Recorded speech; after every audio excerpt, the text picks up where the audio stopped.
தேவன் அன்பாகவே இருக்கிறார். அவருடைய தழும்புகளால் குணமானீர்கள். தேவன் ஒளியாயிருக்கிறார். அவரிடத்தில் எவ்வளவேனும் இருளில்லை என்று சத்தியவேதம் சொல்லுகிறது. சத்தியவேதம் சொல்லுகிறது, அவர் உங்கள் மித்தம் தரித்திரர் ஆனாரே. முதல் கிறிஸ்து இயேசுவுக்குள் நமக்கு கிருபை அளிக்கப்பட்டிருக்கிறது. அவர் எவ்வளவேனும் பொய்யுரையாத தேவன் என்று சத்தியவேதம் சொல்லுகிறது. சத்தியவேதம் என்ன சொல்லுகிறது?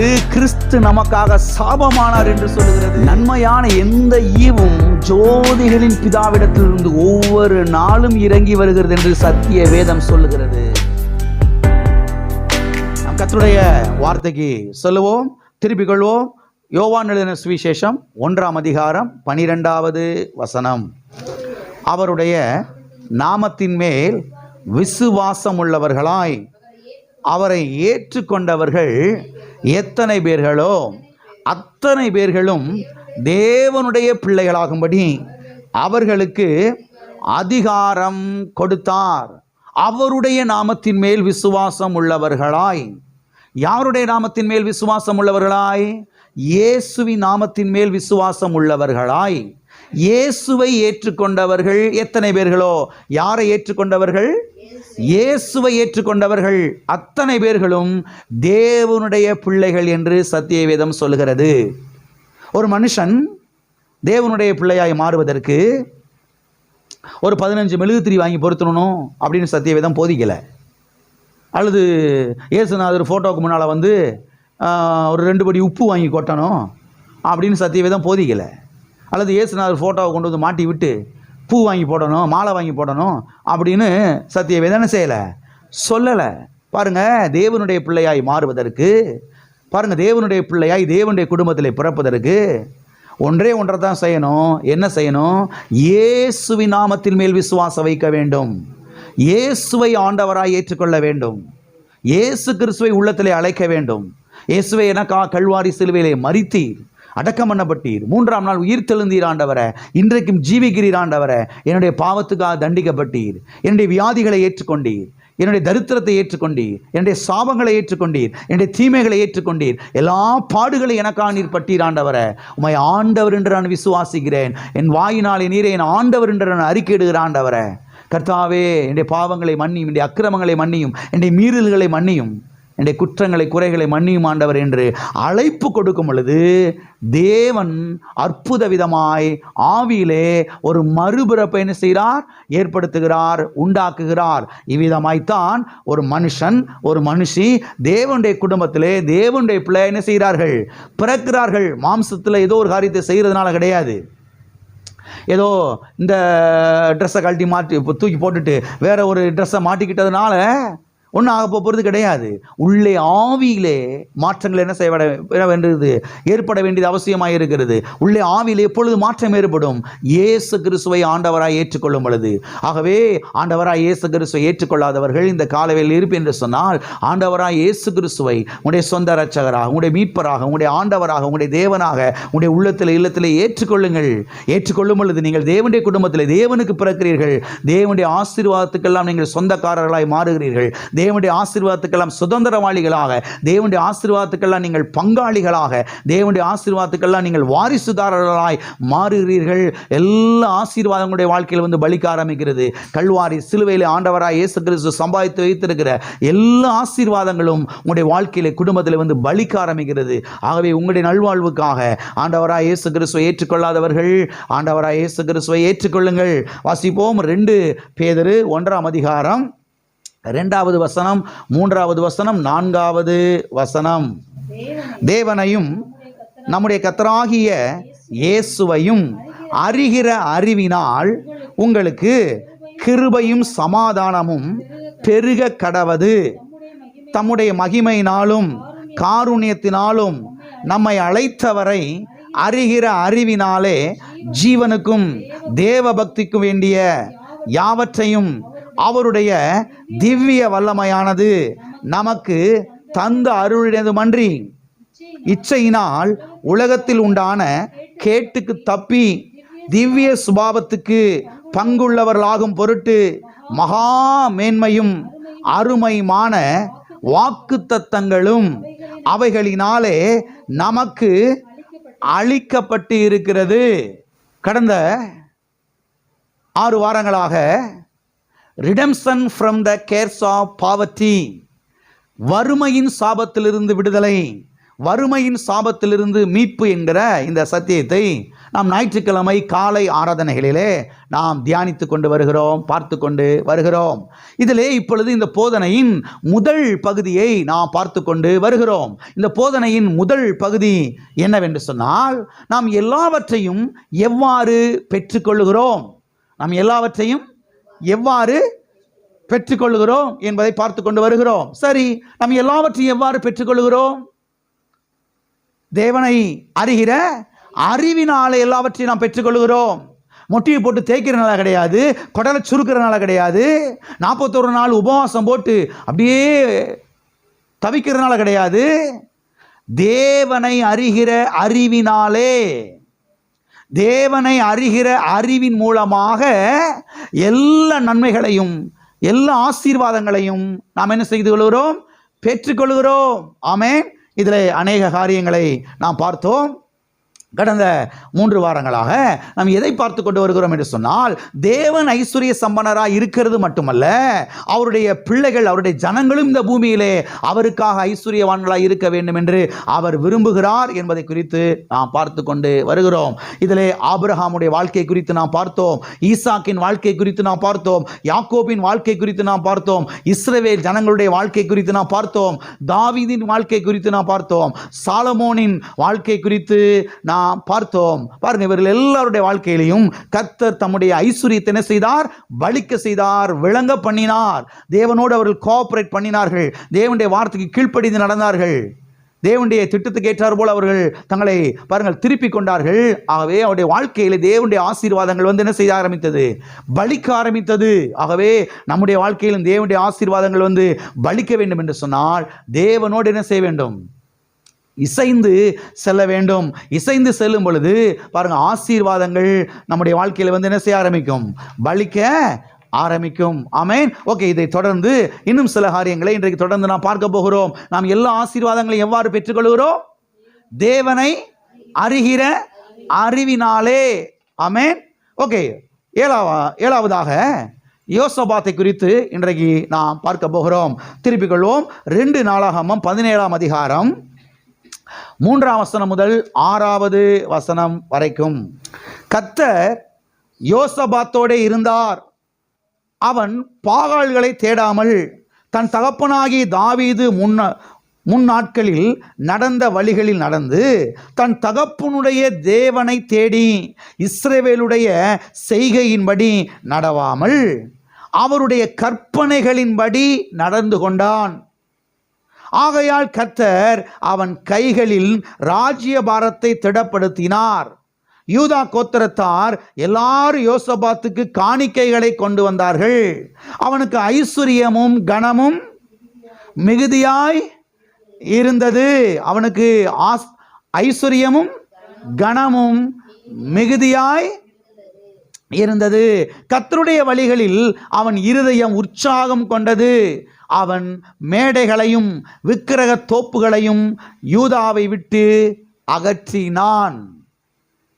இங்கே யோசபாத்தை குறித்து நாம் பார்க்கிறோம். தாவீதுடைய பேரன் யோசபாத்தை குறித்து நாம் பார்க்கிறோம். யோசபாத்திற்கு ஐஸ்வர்யமும் கனமும் மிகுதியாய் இருந்ததாம். எது மிகுதியாய் இருந்தது? ஐஸ்வர்யமும் கனமும் மிகுதியாய் இருந்ததாம். சரி, ஏன் யோசபாத்திற்கு ஐஸ்வர்யமும் கனமும் மிகுதியாயிருந்தது? ஏனென்று சொன்னால், இங்கே 4ஆம் வசனத்திலே நாம் பார்க்கிறோம், அவருடைய வார்த்தையின்படி நடந்து கொண்டான். அவருடைய வார்த்தையின்படி. அப்ப அவருடைய வார்த்தையின்படி நடந்தா எது மிகுதியா உண்டாகும்? ஐஸ்வர்யமும் கனமும். எல்லாம் இருக்கிறீங்களா? ஐஸ்வர்யமும் கனமும் எப்படி வருகிறது என்பதை கவனியுங்கள். சத்திய வேதத்திலிருந்து. நெத்தி வேறு சிந்தரனால இல்ல,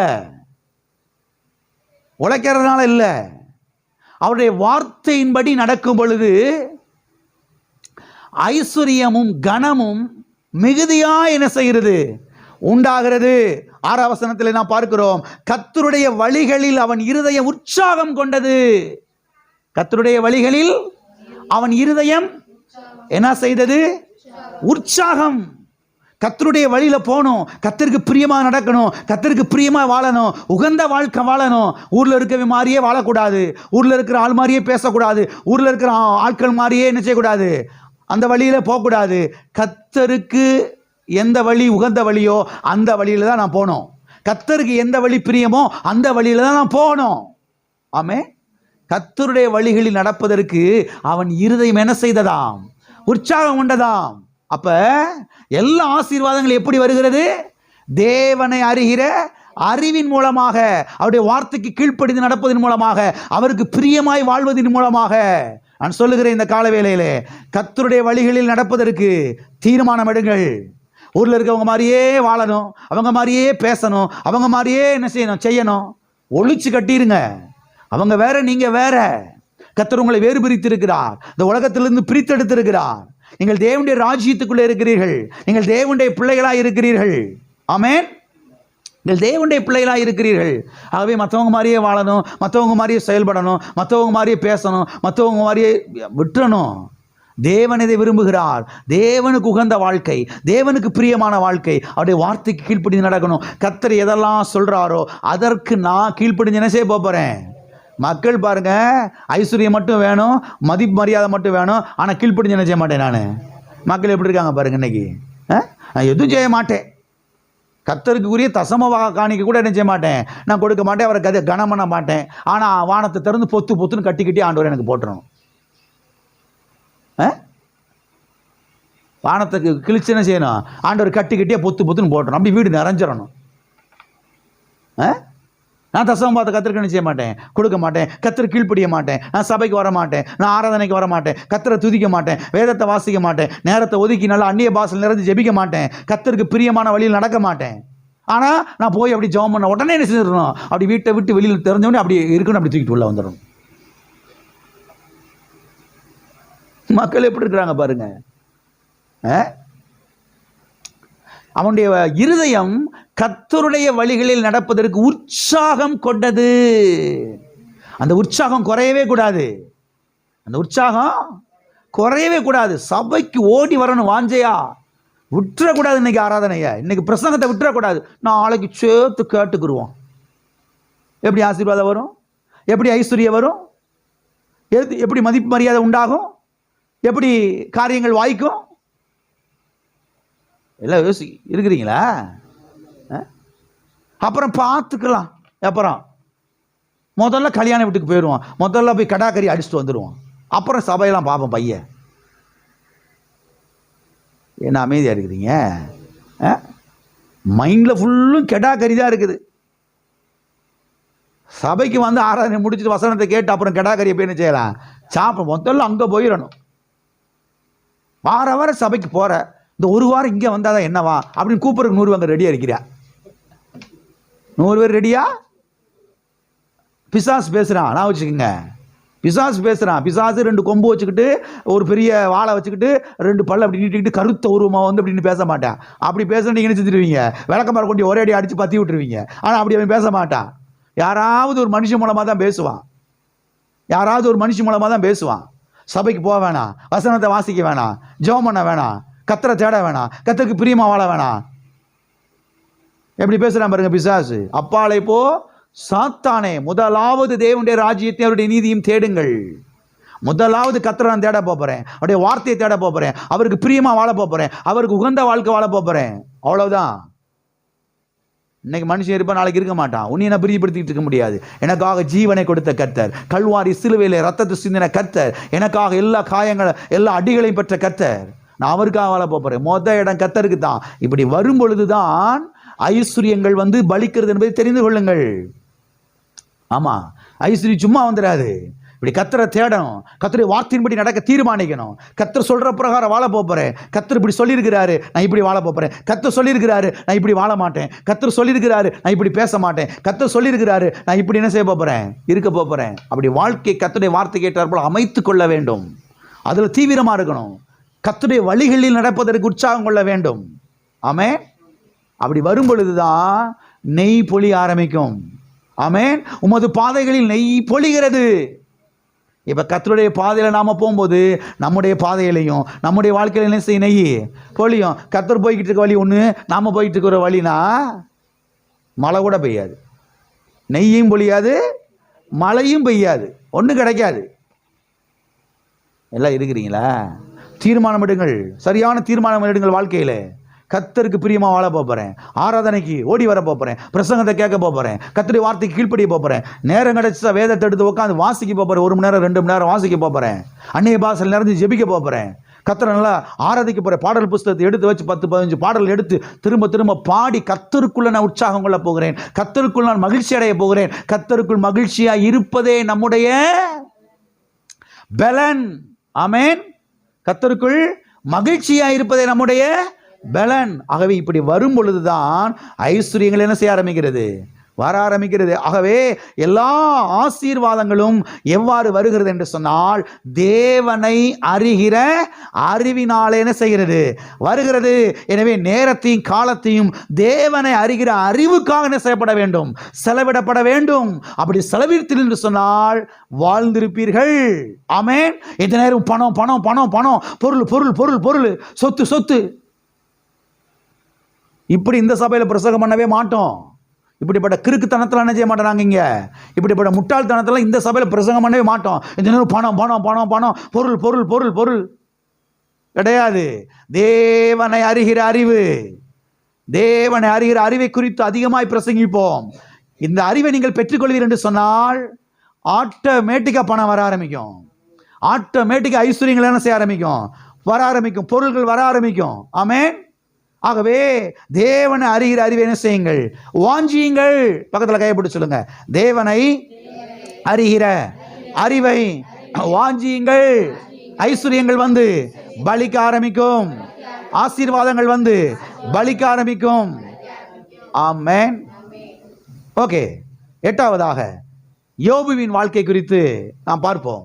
திருப்பிக் கொள்வோம். யோபு 1ஆம் அதிகாரம் 1ஆம் வசனம் முதல் 3வது வசனம் வரைக்கும்.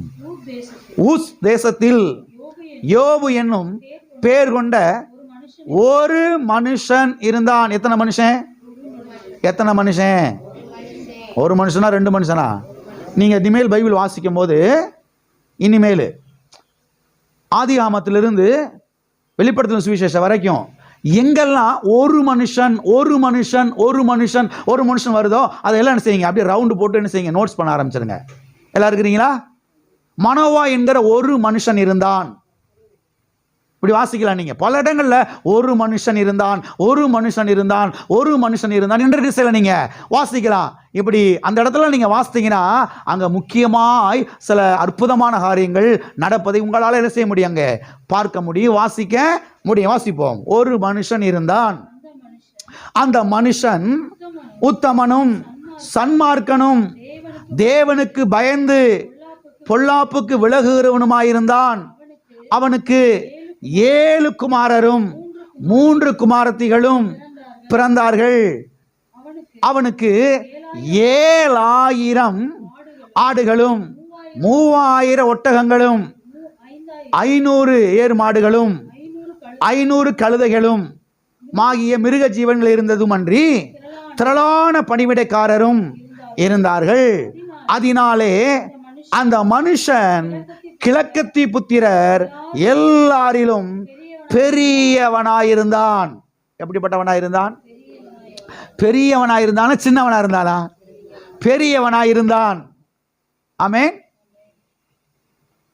இங்கே யோபு என்கிற ஒரு மனுஷனை குறித்து நாம் வாசிக்கிறோம்.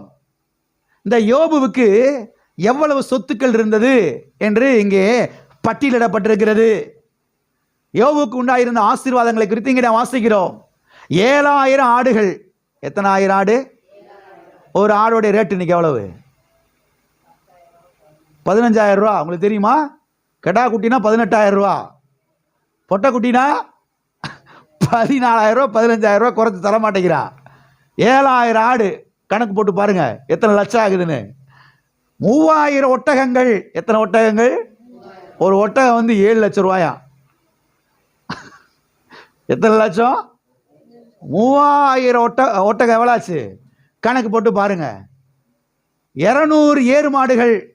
500 ஏறு மாடுகள். எத்தனை? 500 ஏறு மாடு. ஒரு ஏறு மாடு எவ்வளவு? 50,000. 2 மாடு எவ்வளோ ஆச்சு? 1 லட்ச ரூபா ஆச்சு. 500 ஏறு மாடு எவ்வளோ ஆச்சு? அடுத்து 500 கழுதைகள். எத்தனை கழுதை? கழுதையே இப்போ 15,000 ரூபா 20 இப்போ விற்றுக்கிட்டு இருக்குது. குஜராத்துக்கெல்லாம் நீங்கள் போனீங்கன்னா அங்கே இன்னும் வெள்ளை கழுதுன்னு சொல்கிறாங்க. ஒரு கழுதை 1.5 லட்ச ரூபாயாம். வெள்ளை கழுதுன்றாங்க. பயங்கரமாக ரேட்டு போய்கிட்டு இருக்குது. அதோடைய பாலே எவ்வளோ ரேட் அதிகமான, எவ்வளோ 2,000 ரூபாய் 2,500 ரூபாய் கழுத பாலை 1 லிட்ரு. குஜராத் அந்த அந்த ராஜஸ்தான் பகுதியில் திரளான பணிவிடைக்காரர்கள் இருந்தார்கள். எல்லாம் இருக்கிறீங்களா? இவ்வளவு சொத்தை நீ கணக்கு போட்டு பாருங்க, எத்தனை லட்சம் வரும்? எல்லாம் இருக்கிறீங்களா? சரி, இவ்வளவு பேருக்கும் 3 நேரமும் சாப்பாடு போடணும்னா எவ்வளவு பணம் செலவழியும்? இவ்வளவு திரளான பணிவிடைக்காரர்கள், இவ்வளவு பேருக்கும் மாசத்துல சம்பளம் போடணுமா எவ்வளோ ஆகும்? எல்லாம் இருக்கிறீங்களா? நம்முடைய முற்பிதாக்கள் எப்படி வாழ்ந்தார்கள் என்பதை சத்திய வேதத்தில் கவனித்து பாருங்கள். ஆமென். சரி, இவ்வளவு சொத்துக்களும் யோபுக்கு எப்படி வந்துச்சு? இவ்வளவு சொத்தும் யோபுக்கு எப்படி வந்துச்சு? இதையெல்லாம் யோபுவுக்கு கொடுத்தது யார்?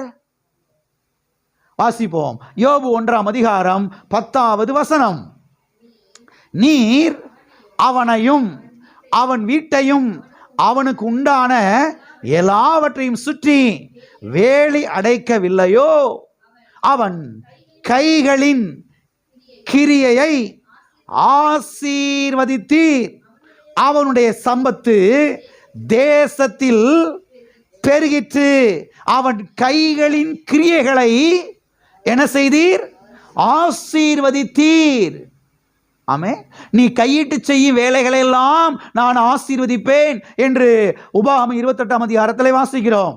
உன் கைகளின் பிரயாசத்தை நீ சாப்பிடுவாய் என்று பாருங்க, சங்கீதம் 128 செய்கிறோம், வாசிக்கிறோம். இங்கே சொல்லப்பட்டிருக்கிறது, அவன் கைகளின் கிரியைகளை, அவனுடைய தொழிலை, அவனுடைய வியாபாரத்தை, அவனுடைய பிசினஸை ஆசீர்வதித்தீர்.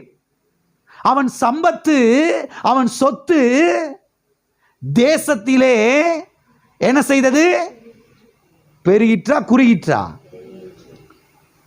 சத்தமா சொல்லுங்க. பெருகிற்றா குறுகிற்றா? பெருகிற்று என்று இங்கே சொல்லப்பட்டிருக்கிறது.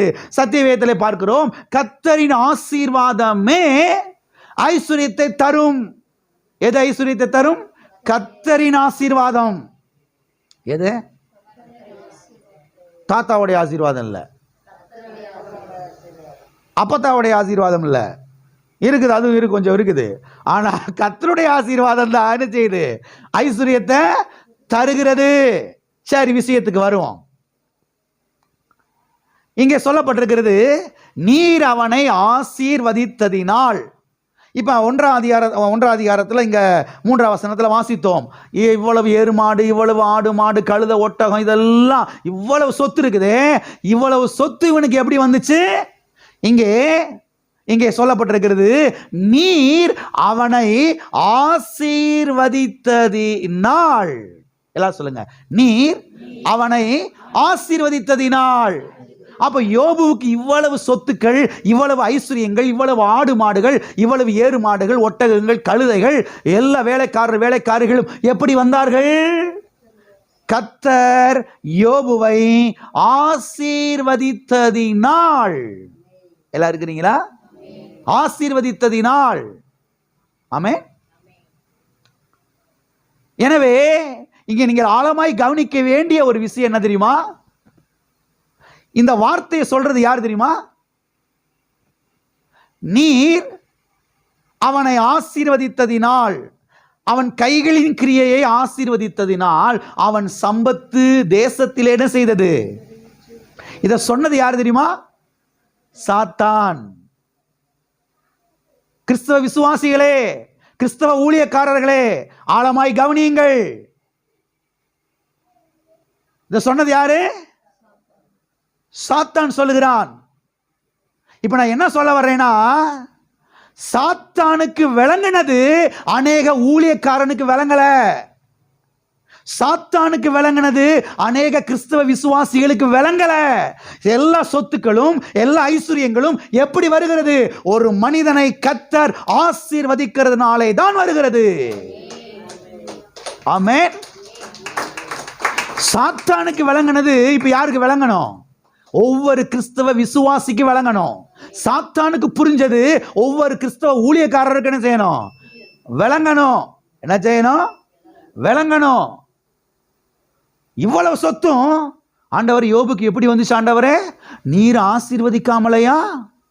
நீங்க ஆசீர்வதிச்சதுனால தானே அவனுக்கு விளங்கிருச்சு. பாருங்க, யாருக்கு? யாருக்கு? சாத்தானுக்கு விளங்கிருச்சு. சாத்தானுக்கு விளங்கினது கிறிஸ்தவ விசுவாசிகளுக்கு ஊழியக்காரர்களுக்கு என்ன செய்யல?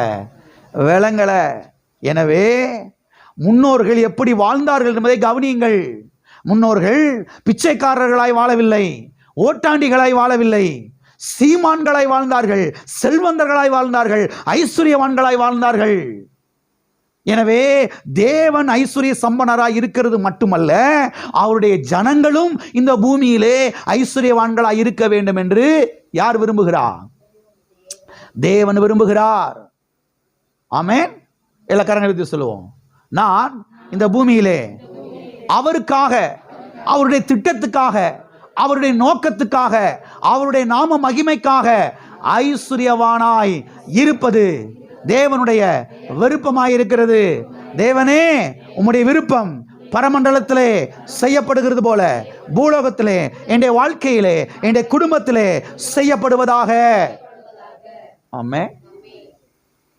அப்ப கர்த்தர் ஒரு மனுஷனை ஆசீர்வதிக்காம சொத்து என்ன செய்யாது? பெருகாது. ஐஸ்வர்யங்கள் பெருகாது. ஆடு மாடுகள் என்ன செய்யாது? பெருகாது.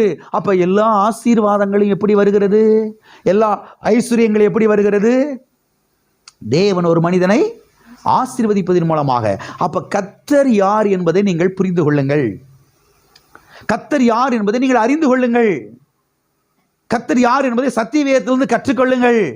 கர்த்தர் தான் ஒரு மனுஷனை ஆசீர்வதிக்கிறாரு. ஆபிரகாம் ஆசீர்வதிச்சாரு, ஈசாக்கு ஆசீர்வதிச்சாரு, யாக்கோபு ஆசீர்வதிச்சாரு, தாவீது ஆசீர்வதிச்சாரு, சாலமோன் ஆசீர்வதிச்சாரு, யோசபாத் ஆசீர்வதிச்சாரு. யோபுவை கர்த்தர் என்ன செய்யறாரு? ஆசீர்வதிச்சாரு.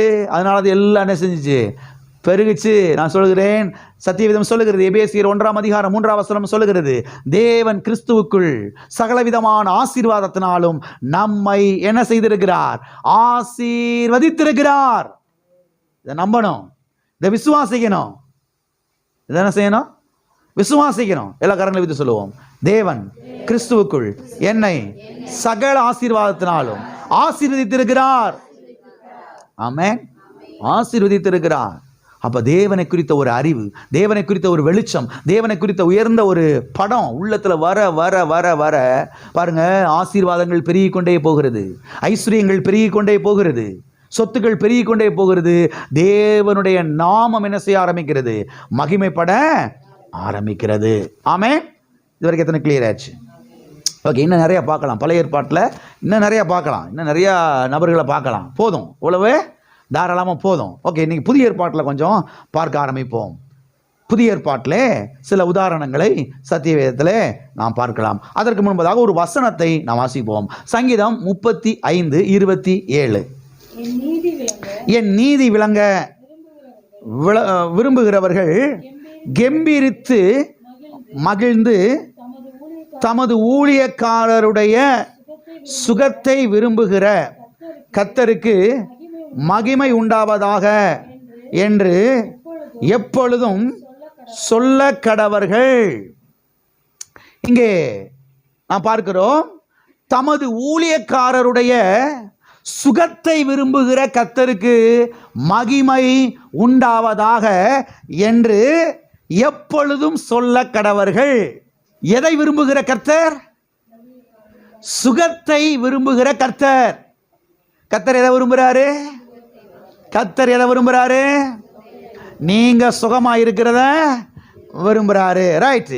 யாருடைய சுகத்தை விரும்புகிறாரு கர்த்தர்? இங்கே பார்க்கிறோம், தமது ஊழியக்காரரின் சுகத்தை விரும்புகிற கர்த்தர். ஆமென். புதிய ஏற்பாட்டில் விசுவாசிகள் ஊழியக்காரர்கள் தான். நாங்கள் ஃபுல் டைம் ஊழியக்காரவங்க, நீங்கள் ஆஃப் டைம் ஊழியக்காரர்கள் எப்படி ஊழியத்தினை செய்கிறீங்க? சிறுவர் ஊழியங்கள், வீட்டு ஜெப கூட்டம், இன்னும் அநேகரை போய் சந்தித்து சுவிசேஷம்லாம் அறிவிக்கிறீங்க. எப்படியோ கடவுளுடைய ஊழியத்தினை செய்கிறீங்க.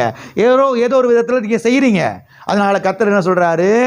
உங்கள் சுகத்தை நான் செய்கிறேன், நான் விரும்புகிறேன். தமது ஊழியக்காரருடைய சுகத்தை விரும்புகிற கர்த்தருக்கு மகிமை உண்டாவதாக.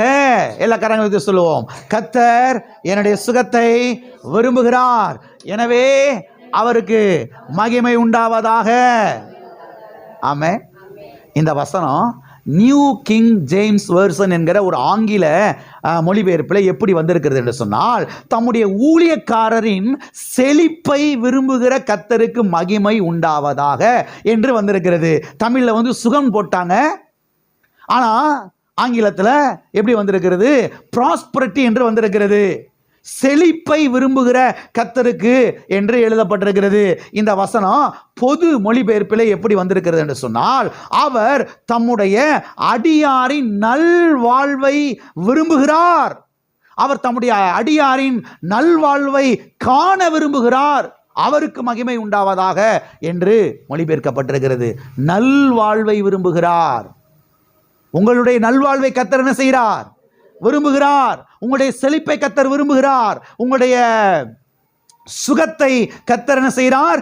விரும்புகிறார். எனவே தேவன் எதை விரும்புகிறார் என்பதை சத்திய வேதத்திலிருந்து நீங்கள் புரிந்து கொள்ள வேண்டும், கற்றுக்கொள்ள வேண்டும். பாஸ்டர், கர்த்தர் எதை விரும்புகிறார்னு சொல்லி நீங்கள் ஜெபம் பண்ணி சொல்லுங்க பாஸ்டர். உங்களுக்கு 2 நாள் நான் டைம் தர்றேன் பாஸ்டர். என்னது? 2 நாள் டைம் தரேன் பாஸ்டர். நல்ல ஊக்கமாக ஜெபம் பண்ணி சொல்லுங்க பாஸ்டர். ஒன்றும் அவசரமெல்லாம் இல்லை. நல்ல உபவாசம் போட்டு ஜெபம் பண்ணி சொல்லுங்க பாஸ்டர். ஒன்றும் அவசரமெல்லாம் இல்லை. நீங்கள் எங்கே போகிறீங்க? நாங்கள் அப்படியே ரவுண்ட் அடிக்க. அங்கே ஒரு மதினி இருக்குது, அங்கே எங்கள் அக்கா இருக்குது. நல்ல விஷயங்களை அப்படியே என்ன செஞ்சுருக்கோம்? சேகரித்து வச்சுருக்கோம். காதுக்கு நல்லா குளுமையாக அனுச்சி எல்லா விஷயத்தையும் அப்படியே ஃப்ரிட்ஜ் வாட்டர் ஊற்றுன மாதிரி என்ன செய்யும் இருக்கும். அநேக கிறிஸ்தவ விசுவாசிகள் ஒன்றும் இல்லாமல் தொடச்சி கட்டிட்டு உட்காந்துருக்கிறதுக்கு காரணம் என்னென்னா, வீட்டுக்கு வீடு போனனால தான். வீட்டுக்கு வீடு அலைஞ்சு தவிச்சு. எல்லாம் இருக்கிறீங்களா? இந்த காகங்கள் இருக்கு பாருங்க, இந்த காகங்களை குறித்து நான் வாசிக்கிறோம். அது அலைந்து திரியக்கூடிய ஒரு பறவை. அப்படியே அலையும், அங்கே அலையும், அங்கே அலையும், அங்கே அலையும், அங்கே அலையும், அங்கே ஒரு இடத்துல இருக்காது. எல்லாம் இருக்கிறீங்களா? தேவ சமூகத்தில் அமர கற்றுக்கொள்ள வேண்டும். நேரத்தை காலத்தை கர்த்தருடைய சமூகத்தில் செலவிடுவதற்கு என்ன செய்ய வேண்டும்? ஒதுக்க வேண்டும். சரி, விஷயத்துக்கு வருவோம். கர்த்தர் எதை விரும்புகிறான்னு கேட்டு சொல்லுங்க பாஸ்டர். கேட்டெல்லாம் சொல்ல வேணாம், இப்போயே சொல்லிடுறேன். இப்போ நான் வாஸ்தை காமிக்கிறேன். இங்கே வாஸ்து காமிச்சு இப்போ வாஸ்தம் இப்போ நான் சொல்லிடுறேன். கர்த்தர் எதை விரும்புகிறார் தெரியுமா? உங்கள் சுகத்தை விரும்புகிறார், உங்கள் செழிப்பை விரும்புகிறார், உங்கள் ஐஸ்வர்யத்தை விரும்புகிறார், உங்களுடைய நல்வாழ்வை அவர் விரும்புகிறார். ஆமென். தேவன் யார் என்பதை சத்தியவேதத்திலிருந்து அறிந்து கொள்ளுங்கள். அந்த சர்ச்சுக்கு போகிறவங்க 25 வருஷமாக போய் ஒன்றுமில்ல தான் இருக்கிறாங்க. அப்போ நமக்கு அந்த நிலைமை தானா அப்படின்ற ஒரு முடிவுக்கு என்ன செய்யாதீங்க, வராதிங்க. அவங்க சபையில் எப்படிப்பட்ட கர்த்தரை குறித்து பிரசங்கிக்கிறார்கள் என்பது தெரியாது. பைபிள்ல இருந்து என்ன சொல்றாங்க என்பது என்ன செய்யாது, நமக்கு தெரியாது. எல்லாம் இருக்கிறீங்களா? நம்முடைய தேவன் யார்? நம்முடைய சுகத்தை விரும்புகிறவர், நம்முடைய செல்வ செழிப்பை விரும்புகிறவர், நம்முடைய நல்வாழ்வை விரும்புகிறவர், நம்முடைய செழிப்பை விரும்புகிறவர். இதை எடுத்து செல்லுங்கள். கர்த்தர் யார்? எனக்கா கல்வாரி சிலுவையிலே அவர் ஜீவனை கொடுத்தார். எதற்காக? நான் சுகமாயிருப்பதற்காக, நான் செழிப்படைவதற்காக. அவர் நீசக்கோலமாய் தொங்கினார். எதற்காக? நான் வாழ்ந்து சுகமாயிருப்பதற்காக, என் நல்வாழ்வுக்காக அவர் ஜீவனை கொடுத்தார். இதெல்லாம் மனதிலே கொண்டு வாருங்கள். இந்த சத்தியத்தை எடுத்து செல்லுங்கள். வாழ்ந்து சுகமாயிருப்பீர்கள், நீங்கள், உங்களுடைய பிள்ளைகள், உங்களுடைய சந்ததியார்களும். ஆமென். பக்கத்தில் கைப்பிடி சொல்லுங்க, கர்த்தர் உங்களுடைய சுகத்தை விரும்புகிறார், கர்த்தர் உங்களுடைய செழிப்பை விரும்புகிறார், கர்த்தர் உங்களுடைய நல்வாழ்வை விரும்புகிறார். ஹல்லேலூயா, ஹல்லேலூயா. இதெல்லாம் ஜெபமா மாற்றணும். சொன்ன வார்த்தைகள் எல்லாம் நீங்கள் விசுவாச அறிக்கையாக மாற்றணும். அப்படி இதெல்லாம் எழுதி வச்சு வாயை திறந்து சொல்ல ஆரம்பிக்கணும். தரித்திரம் ஓடிடும், கடன் பிரச்சனைகள் ஓடிடும். இந்த ஜெபமா மாற்றணும். ஆண்டவர் என்ன சித்தம் வச்சிருக்கிறாரோ தெரியல. பரலோகத்தில் போய் கேட்போம். எப்போ போய் கேட்போம்? எங்கள் பூலோகத்தில் வாழக்கூடிய 70 வருஷ வாழ்க்கை குறித்து பரலோகத்தில் போய் கேட்டேன்னா பண்ண போகிறீங்க? திருப்பி வந்து வாழ போகிறீங்களா? பூலோகத்தில் வாழக்கூடிய வாழ்க்கை குறித்து இப்போ என்ன செஞ்சிடணும்? ஆண்டவர்கிட்ட கேட்டுறணும். ஆண்டவரே, இந்த பூலோகத்தில் நான் எப்படி வாழணும், எப்படி இருக்கணும், அது உங்களுடைய சித்தம் என்ன ஆண்டவரே? கர்த்தர் சொல்வார், நீ சுகமாய் இருப்பது என்னுடைய சித்தம், நீ செழிப்பாய் இருப்பது என்னுடைய சித்தம், நீ நல்வாழ்வு வாழ்வது என்னுடைய சித்தம், நீ தீர்க்காயுசாய் வாழ்வது என்னுடைய சித்தம், நீ 4 தலைமுறைகளை பார்ப்பது என்னுடைய சித்தம். ஆமென். ஹல்லேலூயா. கர்த்தர் இதை விரும்புகிறார் என்பதை கவனியுங்கள். ஓகே, புதிய ஏற்பாட்டில் சில நபர்களை குறித்து நாம் பார்க்கலாம். முதலாவதாக அரிமத்தியா ஊரானாகிய யோசேப்பை குறித்து நாம் பார்க்க போகிறோம். திருப்பிக் கொள்வோம். மத்தேயு எழுதின சுவிசேஷம் 27ஆம் அதிகாரம் 57வது வசனம் 58வது வசனம். இங்கே அரிமத்தியா ஊரானாகிய யோசேப்பை குறித்து நாம் வாசிக்கிறோம். சாயங்காலமான போது இயேசுவுக்கு சீஷனும் ஐஸ்வர்யவானுமாய் இருந்த யோசேப்பு என்னும் பேர் கொண்ட அரிமத்தியா ஊரானாகிய எத்தனை மனுஷன்? இப்போ நான் சொன்னேன் இல்லையா, ஒரு மனுஷன். எங்கே வருது அதெல்லாம் அண்டர்லைன் பண்ணுங்க. பைபிள் முழுவதும் நிறைய இடத்துல வருது. இது சூப்பராக இருக்குது. ஒரு மனுஷன் வந்து பிலாத்துவினிடத்தில் போய் இயேசுவின் சரீரத்தை கேட்டான். அப்பொழுது சரீரத்தை கொடுக்கும்படி பிலாத்து கட்டளையிட்டான். யோசேப்பு அந்த சரீரத்தை எடுத்து துய்தான மெல்லிய துப்பட்டியிலே சுற்றி தான் கண்மலையில் வெட்டியிருந்த தன்னுடைய புதிய கல்லறையிலே அதை வைத்து கல்லறையின் வாசலில் ஒரு பெரிய கல்லை புரட்டி வைத்து போனான். ஓகே, இங்கே அரிமத்தியா ஊரானாகிய யோசேப்பை குறித்து நாம் வாசிக்கிறோம். இங்கே சொல்லப்பட்டிருக்கிறது, இயேசுவுக்கு சீஷனும் ஐஸ்வர்யவானுமாயிருந்த யோசேப்பு. யாருக்கு சீஷன்? யாருக்கு சீஷன்? யாராயிருந்த? ஐஸ்வர்யவானாயிருந்த. யாராயிருந்த? ஐஸ்வர்யவானாய் பிச்சைக்காரனாயிருந்த இல்ல, ஐஸ்வர்யவானாயிருந்த. அநேக கிறிஸ்தவ விசுவாசிகள் சொல்லுகிறார்கள், சீஷனாயிருந்தால் ஐஸ்வர்யவானாயிருக்க கூடாது, ஐஸ்வர்யவானாயிருந்தால் சீஷனாயிருக்க முடியாது. எல்லாம் இருக்கிறீங்களா? புரியலையோ? மறுபடியும் சொல்றேன், கவனிங்க. சீஷனாயிருந்தால் ஐஸ்வர்யவானா என்ன செய்யக்கூடாது? இருக்கக்கூடாது. எல்லாத்தையும் விட்டுட்டு எல்லாத்தையும் என்ன செஞ்சிடணும்? ஏழைகளுக்கு கொடுத்துட்டு எல்லாத்தையும் தொடச்சி கட்டிட்டு என்ன செஞ்சிடணும்? சீசனா மாறிடணும் அப்படின்னு சொல்றாங்க. ஐஸ்வர்யவானா இருந்தால் சீசனா என்ன செய்ய முடியாது? இருக்க முடியாது என்று. ஆனால் இங்கே ஒரு மனுஷனை குறித்து நாம் பார்க்கிறோம், இயேசுவுக்கு சீசனாகவும் இருந்தான், ஐஸ்வர்யவானாகவும் இருந்தான். அப்ப சீசனாகவும் இருக்க முடியும், ஐஸ்வர்யவானாகவும் இருக்க முடியும். ஐஸ்வர்யவான்கள் தேவனுடைய ராஜ்யத்தில், இன்னைக்கு காலை 4 மணி கூட அதை வாசித்துட்டு இருந்தேன்,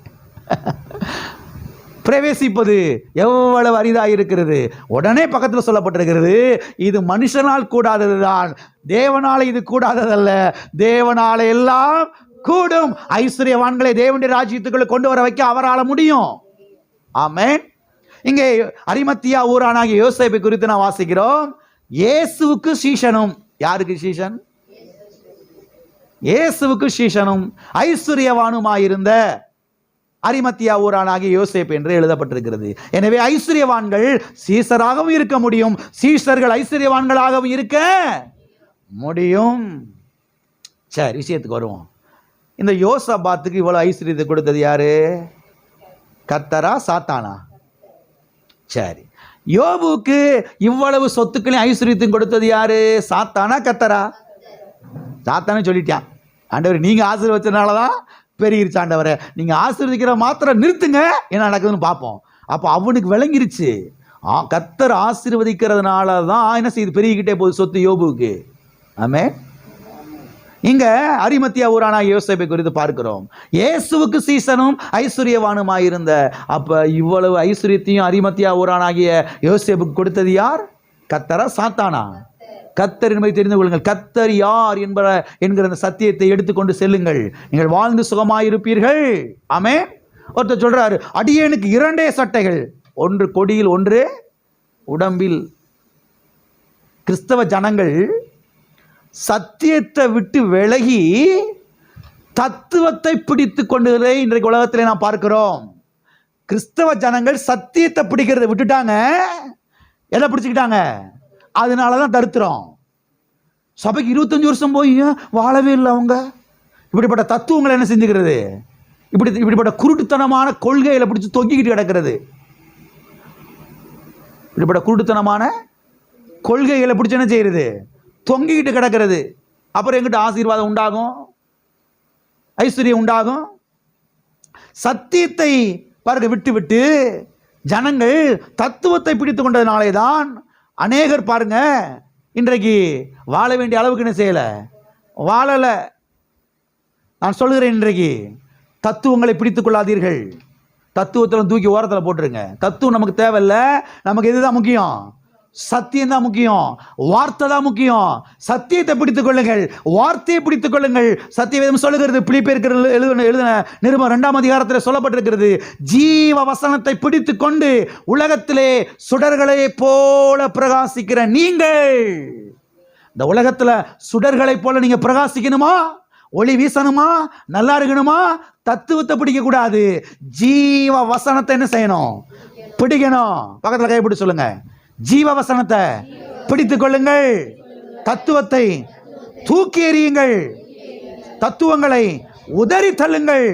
தத்துவம் முக்கியம் கிடையாது, சத்தியம் தான் முக்கியம். சத்தியத்தை பிடித்துக் கொண்டிருக்க சொன்னால் சுடர்களை போல இந்த உலகத்திலே, இந்த பூலோகத்திலே, இந்த மண்ணுலகத்திலே பிரகாசிப்பீர்கள். ஆமே. எனக்கு அநேக ஊழியக்காரர்கள் பாருங்க இங்க வந்து நின்றுக்கிட்டு தத்துவத்தை அள்ளி இறக்கிறது, தத்துவத்தை அள்ளி இறக்கிறது. தத்துவத்தை அள்ளி இறக்கிறதுக்கு கர்த்தர் அழைச்சிருக்கிறாரு. தத்துவத்தை யாருனாலும் பேசலாங்க. மேடை பேச்சாளர்கள் நிறைய பெருகிட்டாங்க இந்தியாவில். வெட்டம்னா 2 மணி நேரம் தண்ணி குடியாம கூட பேசுறவங்களா இருக்கிறான். ஒரு பிரயோஜனமும் கிடையாது. கர்த்தர் அழைத்து அபிஷேகம் பண்ணி கொண்டு வந்து இங்கே நிறுத்தி இருக்கிறாரு. இங்க வந்து தத்துவத்தை பேசிக்கிட்டு இருக்க கூடாது, சத்தியத்தை என்ன செய்ய வேண்டும்? பேச வேண்டும். சத்தியம் என்ன சொல்லப்பட்டிருக்கிறது? கர்த்தருடைய ஆசீர்வாதமே ஐஸ்வர்யத்தை தரும்.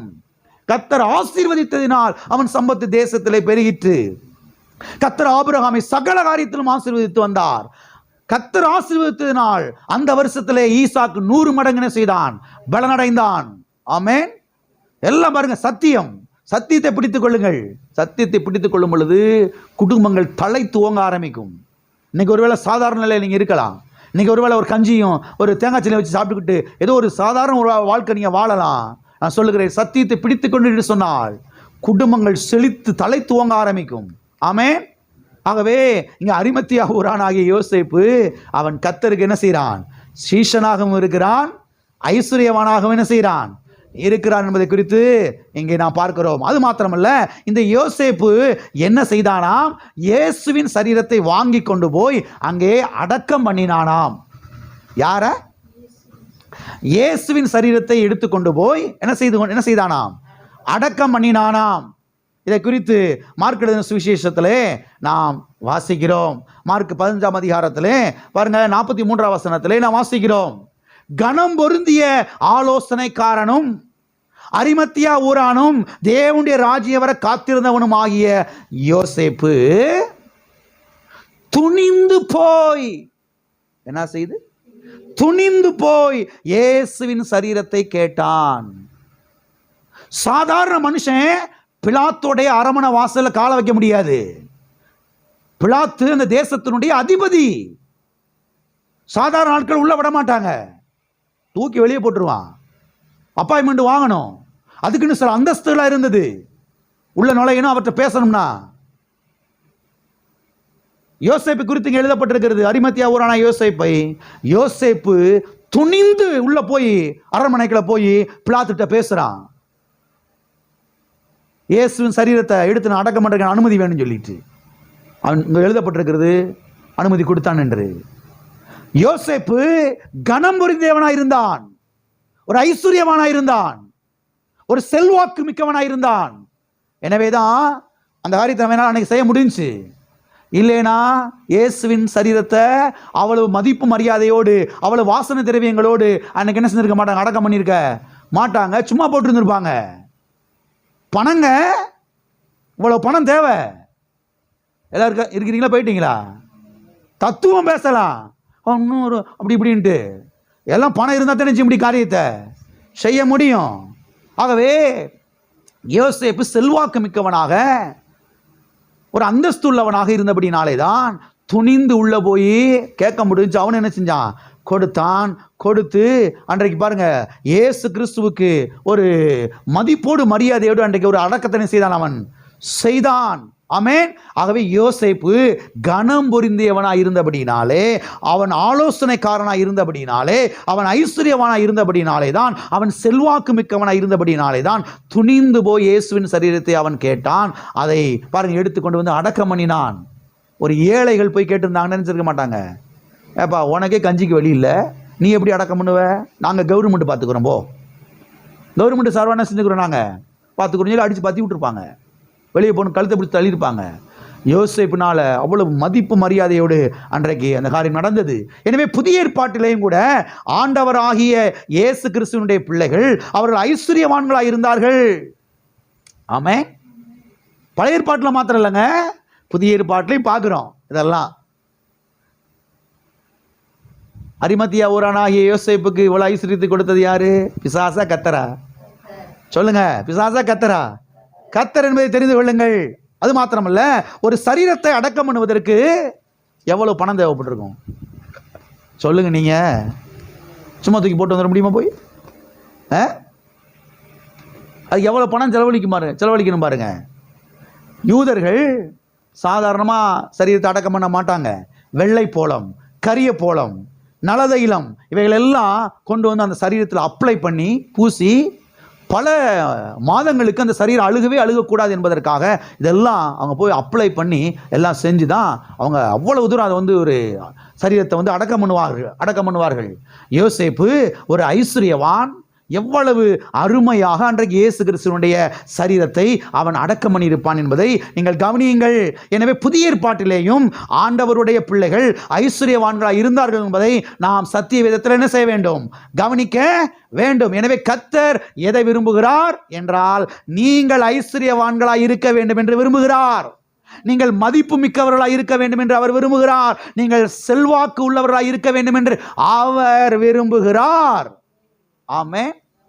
எல்லாரும் கரங்களை வைத்து சொல்லுவோம், நான் ஐஸ்வர்யவானாய் இருக்க வேண்டும், நான் மதிப்புள்ளவனாய் இருக்க வேண்டும், நான் செல்வாக்குள்ளவனாய் இருக்க வேண்டும் என்று கர்த்தர் விரும்புகிறார். விரும்புகிறாரா? விரும்பலையா? விரும்புகிறார். ஆமே. அப்போ அன்றைக்கு யோசேப்பு கையில் நிறைய பணம் இருந்துச்சு, செல்வங்களாக இருந்துச்சு, ஐஸ்வர்யம் இருந்தனால தான் அதெல்லாம் என்னால் பண்ண முடிஞ்சிச்சு. இன்றைக்கி உங்கள் கையில் நிறையா பணம் இருந்துச்சுன்னா என்ன பண்ணலாம்? பைபிள் நிறைய என்ன செய்யலாம்? பிரிண்ட் பண்ணலாம். ஆமே. ஆலயத்தை கட்டலாம். அப்படி தானே? ஆலயத்தை என்ன செய்யலாம்? கட்டலாம். சிலர் பேக்குன்னு அப்படியே முழிப்பாங்க, ஆலயத்தை கட்டணுமா? இருக்கீங்களா? உங்கள் கையில் நிறைய பணத்தை என்னங்க பண்ணுவீங்க? சொல்லுங்க. Wine shop திறப்பீங்களா? சாரா கடை ஆரம்பிப்பீங்க? பிசாசு பொய்யனும் பொய்க்கு பிதாவுமா இருக்கிறான். பிசாசு கிறிஸ்தவ மக்களுடைய மனதை எதை விதைச்சி வச்சிருக்கான் தெரியுமா? பணம் இருக்கக்கூடாது, அவன்கிட்ட ஐஸ்வர்யம் அவன்கிட்ட இருக்கக்கூடாது, பரலோகம் போக முடியாது, ஐஸ்வர்யவான்கள் பரலோகம் போக முடியாது, ஐஸ்வர்யவான்கள் பரலோகம் போக முடியாது, ஐஸ்வர்யம் நிறையா இருந்தால் கர்த்தர் உன் ஜெபத்துக்கு பதில் தர மாட்டார், ஐஸ்வர்யவான்கள் அவர்கள் வந்து தேவனுக்கு பிரியமாக வாழ முடியாது, இப்படியே போதிச்சு விதைச்சி வச்சிருக்கிறான். அவனுக்கு ஒன்று விளங்கிருச்சு, கிறிஸ்தவங்க கையில் நிறையா பணம் போயிடுச்சுன்னா இவன் கண்டிப்பாக என்ன செய்வான்? ஆலயத்தை கட்டுவான், பைபிளை பிரிண்ட் பண்ணுவான், சுவிசேஷத்தை அறிவிப்பான், சுவிசேஷத்தை உலகம் முழுவதும் செஞ்சுருவாங்க, ஈஸியாக கொண்டு போயிடுவாங்கன்னு சொல்லி அவனுக்கு விளங்கிருச்சு. துன்மார்க்கங்கள் நிறையா பணம் இருந்துச்சுன்னா 100 சாராய கடையை திறக்கலாம். தேசத்தை நாசமாக்கலாம், அழிக்கலாம், குடும்பத்தை கெடுக்கலாம் சொல்லி அவனுக்கு தெரிஞ்சிருச்சு. அதனால தவறான விதைகளை கொண்டு வந்து யாருடைய மனதில் விதைச்சு வச்சிருக்கிறான்? கிறிஸ்தவருடைய மனதிலே. இதை விதைக்க வைக்கிறதுக்கு பிசாசு யாரை யூஸ் பண்ணியிருக்கிறான்? பாஸ்டர்களை. திட்டமாய் தெரிந்து கொள்ளுங்கள். அநேக பாஸ்டர்களை அவன் பயன்படுத்தி கொண்டிருக்கிறான், விதைக்க வைக்கிறான். ஐஸ்வர்யம் இருக்கக்கூடாது பிரதர், பணம் இருக்கக்கூடாது பிரதர், வெள்ளி பொண்ணெல்லாம் இருக்கக்கூடாது பிரதர், எங்கிட்ட ஆலயத்தை கட்டுறது, எங்கிட்ட சர்ச்சுக்கு பெரிய இதை செய்கிறது, ஊழியத்தை எப்படி பண்ணுறது? தேவனுடைய பிள்ளைகள், தேவனை அறிந்து கொள்ளுங்கள், தேவனை அறிந்து கொள்ளுங்கள், சத்தியத்தை அறிந்து கொள்ளுங்கள். உங்கள் கையில் நிறையா பணம் இருந்தால் ஊழியத்தை என்ன செய்யலாம். தேவனுடைய ராஜ்யம் பாருங்கள் விஸ்தாரம் அடைவதற்கு என்ன செய்யலாம்? அதை செலவிடலாம். ஆகவே தேவனுக்காக, அவருடைய திட்டத்துக்காக இதை நீங்கள் என்ன செய்ய வேண்டும்? விரும்ப வேண்டும். ஆகவே பழைய ஏற்பாட்டில் மாத்திரம் இல்லை, புதிய ஏற்பாட்டிலேயும் அநேக ஐஸ்வர்யவான்கள் இருந்தார்கள். அவர்கள் தேவனுடைய நாம மகிமைக்காக காரியங்கள் என்ன செய்தார்கள் என்பதை சத்திய வேதத்திலே நாம் பார்க்கிறோம். ஓகே, ரெண்டாவதாக சீசர்களுடைய வாழ்க்கை குறித்து நாம் பார்க்கிறோம். திருப்பிக் கொள்வோம். மார்க் எழுதின சுவிசேஷம் 6ஆம் அதிகாரம் 7வது வசனம், 8வது வசனம், 9வது வசனம். அவர் அழைத்து அசுத்த ஆவிகளை துரத்த அவர்களுக்கு அதிகாரம் கொடுத்து, வழிக்கு பையையாவது அப்பத்தை ஆகிலும் கச்சையில் காசை ஆகிலும் எடுத்து கொண்டு போகாமல் ஒரு தடியை மாத்திரம் எடுத்துக்கொண்டு போகவும், பாதரட்சைகளை போட்டு கொண்டு போகவும், 2 அங்கிகளை தரியாதிருக்கவும் கட்டளையிட்டார். பின்பு அவர்களை நோக்கி, நீங்கள் எங்கேயாகிலும் ஒரு வீட்டுக்குள் பிரவேசித்தால் அவ்விடத்தில் விட்டு புறப்படுகிற பொழுது அங்கேதானே தங்கியிருங்கள். போதும், அங்கேதானே தங்கியிருங்கள். இங்கே ஆண்டவராய் இயேசு கிறிஸ்து தம்முடைய சீசர்களை ஊழியத்துக்கு அனுப்புகிறதை நான் பார்க்கிறோம். 2 பேர் என்ன செய்கிறார்? ஊழியத்துக்கு அனுப்புகிறார். சீசர்கள் ஊழியத்திற்கு போய்விட்டு திரும்பி வருகிறார்கள். ஊழியத்துக்கு போகிறாங்க, ஊழியத்துக்கு போய் கிராமங்களுக்கு போய் ஊழியமெல்லாம் செஞ்சுட்டு அவங்க திரும்பி ரிட்டர்ன் வர்றாங்க. திருப்பி வந்து அவர்கள் ஆண்டவரிடத்தில் வந்த பொழுது ஆண்டவர் இவரிடத்தில் என்ன கேட்டார் என்று சொன்னால், உங்களுக்கு ஏதாகிலும் குறைவாக இருந்ததா என்று கேட்டார். என்ன கேட்டார்? உங்களுக்கு ஏதாகிலும் குறைவாய் இருந்ததா என்று கேட்டார். இதற்கு சீஷர்கள் பதில் சொன்னார்கள். என்ன பதில் சொன்னார்கள் தெரியுமா? வாசிங்க. லூக்கா எழுதின சுவிசேஷம் 22ஆம் அதிகாரம் 25வது வசனம். பின்னும் அவர் அவர்களை நோக்கி, நான் உங்களை பணப்பையையும் சாமான் பையையும் பாதரட்சைகளும் இல்லாமல் அனுப்பின பொழுது ஏதாகிலும் உங்களுக்கு குறைவாய் இருந்ததா என்றார். அவர்கள் ஒன்றும் குறைவாயிருந்ததில்லை என்றார்கள். நான் உங்களை ஊழியத்துக்கு அனுப்பின பொழுது சாப்பாட்டுக்கு வழி இல்லாமல் இருந்தீங்களா? கஞ்சிக்கு வழி இல்லாமல் இருந்தீங்களா? யாராவது ரோட்டில் மயங்கி விழுந்துட்டீங்களா? ஏதாவது உங்களுக்கு குறைவாக இருந்துச்சாப்பா ஊழியத்துக்கு நான் உங்களை அனுப்பின பொழுது? அவங்க பதிலுக்கு சொல்கிறாங்க, ஆண்டவரே ஒன்றும் என்ன செய்ததில்லை, குறைவாக இருந்ததில்லை என்று சொல்லுகிறார்கள். எல்லாம் நிறைவாயிருந்தது, ஒன்றும் குறைவாயில்லை, தேவைகள் எல்லாம் சந்திக்கப்பட்டது என்று இங்கே சீசர்கள் சொல்லுகிறதை நாம் பார்க்கிறோம். ஆண்டவரே சாப்பாட்டுக்கே வழி இல்லாமல் அலைஞ்சு திரிஞ்சமையா, வெளியில் சொல்ல முடியல, நீர் எதுவும் கோவிச்சுக்கிறவீர், சங்கடப்பட்டுக்கிறவீர்னு சொல்லி உங்கள்கிட்ட நாங்கள் வெளிப்படையாக சொல்லலை. ஆண்டவரே என்ன மாதிரி பசியில் கிடந்தேன் தெரியுமா, ஊழியத்துக்கு நீர் அனுப்புனீர், அப்படியே பசியில் என்ன செஞ்சோம், அலைஞ்சு தவிச்ச ஆண்டவரே, பட்டினிலையும் பசியிலையும் இருந்தோம். என்ன செஞ்சோம், நாங்கள் இருந்த ஆண்டவரே, பசியில் அப்படியே மயங்கி ரோட்டில் அந்த யாக்கோப்பு கீழே விழுந்துட்டாரு, நாங்கள் எல்லோரும் என்ன செஞ்சோம், தூக்கிட்டு வந்தோம் ஆண்டவரே. அப்படி சொன்னாங்களா? என்ன சொன்னாங்க? ஒன்றும் குறைவாய் இருந்ததில்லை. எல்லாம் சொல்லுங்க, ஒன்றும் குறைவாய் இருந்ததில்லை. ஊழியக்காரர்கள் ஏழைகளாய்த்தான் இருக்க வேண்டும் என்று இன்னைக்கு அநேக கிறிஸ்தவ விசுவாசிகள் நினைக்கிறார்கள். ஊழியக்காரர்கள் யாரா இருக்கணும்? ஊழியக்காரர் நல்லா இருக்கக்கூடாது, இவங்க நல்லா இருக்கலாம். யாரு? சபைக்கு வர விசுவாசி என்ன செய்யலாம்? அவங்க நல்லா இருக்கலாம், நல்ல சாப்பாடை சாப்பிடலாம், நல்ல வீட்டில் குடியிருக்கலாம், நல்ல வண்டி நல்ல காரில் போகலாம், அவங்க பிள்ளைகளை நல்ல ஸ்கூலில் படிக்க வைக்கலாம். ஆனால் ஊழியக்காரங்க எப்படி தான் இருக்கணும்?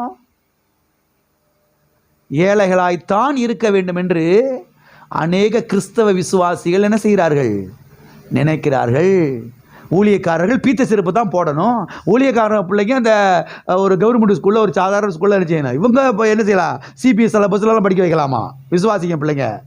ஊழியக்காரர்கள் எப்படி தான் இருக்கணும்? ஊழியக்காரர் தாழ்மையாக இருக்க வேண்டாமா பிரதர்?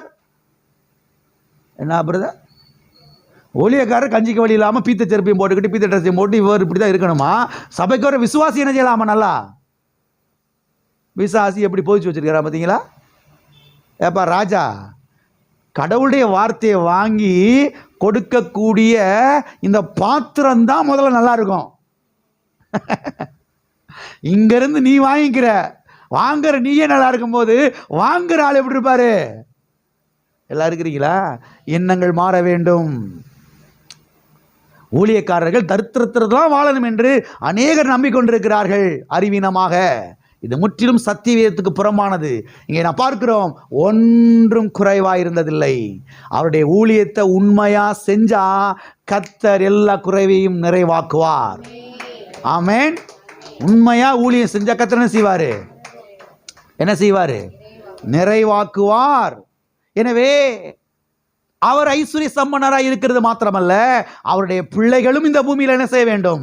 ஐஸ்வர்யவான்களாக இருக்க வேண்டும் என்று கர்த்தர் என்ன செய்கிறார்? விரும்புகிறார். அரிமத்தியா ஊரானாகிய யோசேப்பு, அவன் சீசன், அவன் ஐஸ்வர்யவானாக இருந்தான். இங்கே சீசர்களை குறித்து நாம் பார்க்கிறோம். தேவைகள் எல்லாம் சந்திக்கப்பட்டது. மிச்சம் என்ன செய்தார்கள்? எடுத்தார்கள். சரி, இன்னொரு ஆளை குறித்து பார்த்து முடிச்சிருவோம். சீசர்களை பார்த்தோம். இங்க சீஷிகளை கொஞ்சம் பார்த்துருவோம். யார? சீசிகளை மட்டும் பார்த்தோம். இப்போ முடிச்சிடுவோம். சீசிகளுடைய வாழ்க்கையிலையும் பார்த்தீங்கன்னா கர்த்தர் என்ன செஞ்சார் என்பதை குறித்து பார்ப்போம். வாசிப்போம். லூக்கா எழுதின சுவிசேஷம் 8ஆம் அதிகாரம் 3வது வசனம். ஏரோதின் காரியக்காரனான கூசாவின் மனைவியாகிய யோவன்னாலும் சூசன்னாலும் தங்கள் ஆஸ்திகளால் அவருக்கு ஊழியம் செய்து கொண்டு வந்த மற்ற அநேகம் ஸ்திரீகளும் அவருடனே இருந்தார்கள். யாருக்கு ஊழியம் செய்து கொண்டு வந்த? அவருக்கு ஊழியம் செய்து கொண்டு வந்த, அதாவது இயேசுவுக்கு ஊழியம் செய்து கொண்டு வந்த. சரி, விஷயத்துக்கு வருவோம். எதினாலே ஊழியம் செய்து கொண்டு வந்த? தங்கள் ஆஸ்திகளாலே, தங்கள் ஐஸ்வர்யத்தினாலே, தங்கள் செல்வத்தினாலே, தங்களுடைய சொத்துக்களினாலே, தங்களுடைய உடைமைகளினாலே அவருக்கு ஊழியம் செய்து கொண்டு வந்த அநேகம் ஸ்திரீகள், அநேகம் பெண்கள் அவருடனே கூட இருந்தார்கள். எதனாலே ஊழியம் செய்து கொண்டு வந்த? தங்கள் ஆஸ்திகளாலே. அப்ப ஆஸ்தி இருந்தா ஆஸ்தியை வச்சு என்ன செய்யலாம்? எல்லாம் இருக்கிறீங்களா? போயிட்டீங்களா? ஆஸ்தி இருக்கக்கூடாதுன்னு சொல்லி தானே இன்னைக்கு சபைக்கு போதானே பிசாசு ஊழியக்காரர்களை பயன்படுத்தி விதைக்க வச்சிருக்கிறான். ஆஸ்தியே கூடாது பிரதர், ஆஸ்தி இருக்கக்கூடாது பிரதர். இங்க நம்ம பார்க்கிறோம், ஆஸ்திகளாலே பிசாசுக்கு ஊழியம் செய்த என்று எழுதப்படல, இயேசுவுக்கு ஊழியம் செய்து கொண்டு வந்த. அப்ப ஆஸ்தி நிறைய இருந்தா யாருக்கு ஊழியம் செய்யலாம்? ஆஸ்திகளாலே ஊழியம் செய்யலாம் இயேசுவுக்கு. எல்லா கரங்களுக்கு சொல்லுவோம், ஆஸ்தி இருந்தால் இயேசுவுக்கு ஊழியம் செய்யலாம். சத்தியத்தை எடுத்துக்கொண்டு செல்லுங்கள் வீட்டுக்கு. ஆஸ்தி நிறைய வீட்டில் இருந்தா ஆஸ்தினால என்ன செய்யலாம்? ஊழியத்துக்கு. இயேசுக்கு என்ன செய்யலாம்? ஊழியம் செய்யலாம். அநேக கிறிஸ்துவ விசுவாசிகள் என்ன நம்புகிறார் என்று சொன்னால், ஆஸ்தி இருந்தால் பரலோகம் போக முடியாது. ஆஸ்தி இருந்தால் என்ன செய்ய முடியாது? பரலோகம் போக முடியாது. ஆனால் ஆஸ்தி இருந்தால் இயேசுவுக்கு ஊழியம் செய்யலாம் என்று சத்திய வேதம் திட்டவட்டமாக என்ன செய்கிறது? போதிக்கிறது. ஆஸ்தி இருந்தால் ஊழியம் செய்யலாம். ஆஸ்தி இருந்தால் பைபிளை பிரிண்டிங் பண்ணலாம். ஆஸ்தி இருந்தால் ஆலயங்களை கட்டி என்ன செய்யலாம்? எழுப்பலாம். எல்லா கரங்களும் இது சொல்லுவோம், ஆஸ்தி இருந்தால் இயேசுவுக்கு ஊழியம் செய்யலாம். ஆமென். அது மாத்திரமல்ல, இங்கே நான் பார்க்கிறோம், தங்கள் ஆஸ்திகளால் அவருக்கு ஊழியம் செய்து கொண்டு வந்த அநேகம் ஸ்திரீகள். எத்தனை ஸ்திரீகள்? ஏதோ 1 2 3 எண்ணிடலாம் பிரதர், விளர விட்டு அப்படி சொல்லல. அநேகம் ஸ்திரீகள், ஆஸ்திகளாலே ஊழியம் செய்து கொண்டு வந்த அநேகம் ஸ்திரீகள் அவருடனே கூட இருந்தார்கள் என்று. எனவே ஒரு சில ஸ்திரீகள் அல்ல, அநேகம் ஸ்திரீகள். எனவே நம்முடைய திருச்சபையிலும் இப்படிப்பட்ட ஆட்கள் எழும்ப வேண்டும். எப்படிப்பட்ட ஆட்கள்? ஆஸ்திகளாலே ஊழியம் செய்யக்கூடியவர்கள், ஐஸ்வர்யத்தினாலே ஊழியம் செய்யக்கூடியவர்கள், பொருட்களினாலே ஊழியம் செய்யக்கூடியவர்களை அநேகரை கர்த்தர் நம்முடைய திருச்சபையிலே எழுப்பி தருவாராக. ஆமென். கர்த்தர்ட்ட ஜெபம் பண்ணுங்க, தப்பே கிடையாது. ஆண்டவரே எனக்கு நிறைய ஆஸ்தியை கொடுத்தேனா, ஆஸ்திகளாலே உமக்கு நான் ஊழியம் செய்வேன் ஆண்டவரே. எனக்கு நிறைய பணத்தை கொடுத்தீங்கன்னா பணத்தினாலே செய்வேன் நான் உமக்கு ஊழியம் செய்வேன் ஆண்டவரே. நிறைய எனக்கு ஐஸ்வர்யத்தை கொடுத்தீங்கன்னா நம்முடைய ஊழியத்துக்கு என்ன செய்வேன் ஆண்டவரே. இப்படி எனக்கு ஜெபம் பண்ணியிருக்கீங்களா? ஆண்டவரே நாளைக்கு செய்முறை செய்யணும். என்ன செய்யணும்? ஒரு 2001 ரூபா வேணும். யாரையாவது ஏவும் ஆண்டவரே. என்ன செய்யும் ஆண்டவரே? இதுக்கெல்லாம் ஜெபம் பண்ண தெரியுது. ஏன்னா சபையில் சொல்லி கொடுக்குறது கிடையாதுல்ல. போகலைன்னா கேவலமாக பேசிடுவாங்க ஆண்டவரே. காப்பாற்றுங்க ஆண்டவரே. 5001 செய்யணும் ஆண்டவரே. அவன் ஏற்கனவே 4001 செஞ்சிருக்கான், கூட சேர்த்து போட்டு ஒரு 1000 ரூபாய் செய்யணும் ஆண்டவரே. இதுக்கெல்லாம் ஜெபம் பண்ண தெரியுது, ஆனால் இதுக்கு மட்டும் ஜெபம் பண்ண தெரியல. ஆண்டவரே ஆஸ்திகளாலே நான் ஊழியம் செய்ய ரெடி. எனக்கு நிறைய ஆஸ்தியை கொடுப்பீரா, நிறைய பணத்தை கொடுப்பீங்கன்னா, நிறைய செல்வத்தை கொடுப்பீங்கன்னா, அள்ளி முடிய ஊழியத்துக்கு இறக்க நான் ரெடி. என்னை பிளஸ் பண்ணுங்க ஆண்டவரே, என்னை ஆசீர்வதிங்க ஆண்டவரே, நிறைய ஆஸ்தியை தாங்க ஆண்டவரே. ஜெபம் பண்ணுங்க, கர்த்தர் கொடுப்பாரு. ஊழியத்துக்கு கொடுங்க, ஆனால் வாங்கின அப்புறம் நினைச்சக்கூடாது, பைக்கி வச்சுக்கிற கூடாது. வாங்கின அப்புறம் மூட்டை கட்டி நினைச்ச கிடையாது, ஏறி உட்காந்து நான் யாருக்கு நகட்ட மாட்டேன் அப்படி உட்காந்துக்கிறக்கூடாது. அப்புறம் எல்லாம் போயிடும். உங்களுக்கு நல்லா யூஸ் பண்ணிக்கோங்க, உங்கள் பிள்ளைகளுக்கு யூஸ் பண்ணிக்கோங்க. கர்த்தர்கிட்ட செய்ய நிறைய எடுத்து கொடுங்க. ஆலயத்துக்கு கொடுங்க, இடம் வாங்குறதுக்கு கொடுங்க, ஆலயம் கட்டி எழுப்பப்படுவதற்கு கொடுங்க. அவன் தேவனுடைய ராஜ்யத்துக்கு கொடுங்க. ஆகவே இங்கே நாம் பார்க்கிறோம், புதிய ஏற்பாட்டிலே வாழ்ந்த அநேக ஸ்திரீகளும் ஐஸ்வர்யவான்களாக இருந்தார்கள் என்று. ஆமென். அவர்கள் தங்களுடைய ஐஸ்வர்யத்தினால இயேசுவுக்கு ஊழியம் செய்தார்கள் என்பது நமக்கு திட்டம் தெளிவாய் விளங்குகிறது.